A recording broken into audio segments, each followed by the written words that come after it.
How often do you think of when texting someone? Do you respond without giving a second thought? What do you think would happen if you were to read every text message you received in detail?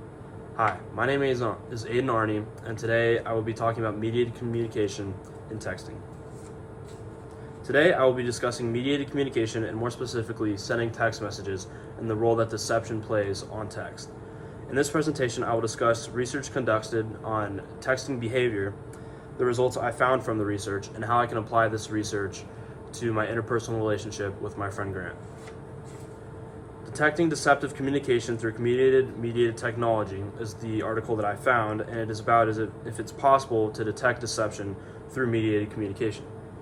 Mediated communication, for those who don't know, is communication that is not face-to-face but through technology.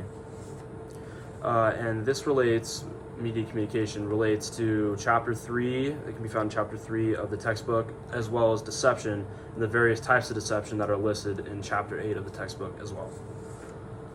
So from the research article, a couple hypotheses were determined, and the first one was, do people engage in deception through texting? The second one was, do people believe that they can detect when they are being decepted through text messaging? And the third one is it possible or even easier to detect deception due to the reduced attention to nonverbal cues, lack of nonverbal monitoring, and the reduced cognitive load of the receiver? So from the research found, the 200 surveys were conducted in this article, and it was at an undergraduate school, private school in northeastern Ohio. And the surveys concentrated on the students' cognitive and affective components, along with behaviors and actions to deception in text messaging. Now, from this research and surveys conducted, a couple answers were determined for the hypothesis. For the first one, researchers found that students admitted to sending deceptive text messages.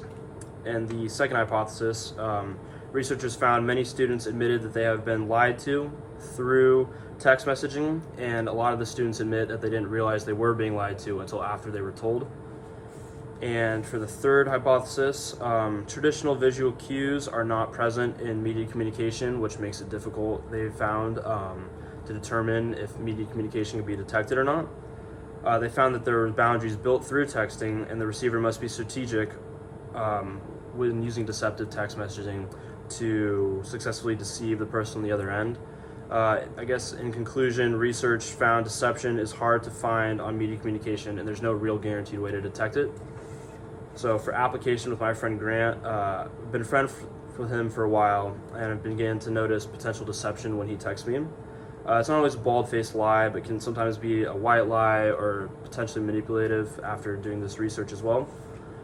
We're good friends, however, after doing this research, I can determine that there is some deception when we have our mediated conversations, and I feel like that's something that I'll have to talk to him about. And what I learned from this research is that deception is a real thing, it's not easily spotted.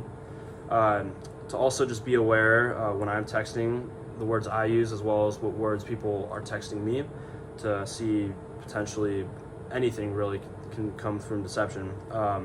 And it can be hard to tell whether deception is happening or not, but if I'm suspicious of potential deception, I feel like it's easier to just ask the person straight up instead of just letting it happen, as it's not cool to just let deception happen.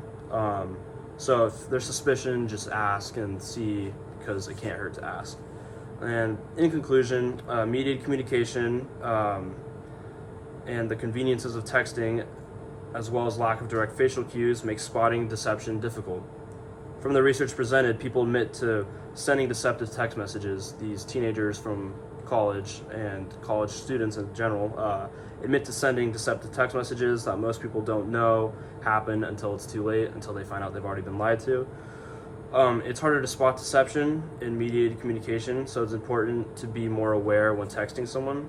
And overall, in conclusion, deception on the internet everywhere is all over the place, and it's important to just be aware and to make sure that when you are online, whether it's interpersonal relationships or not, to just make sure that you aren't being deceived, because it's very easy for it to happen to you or anyone.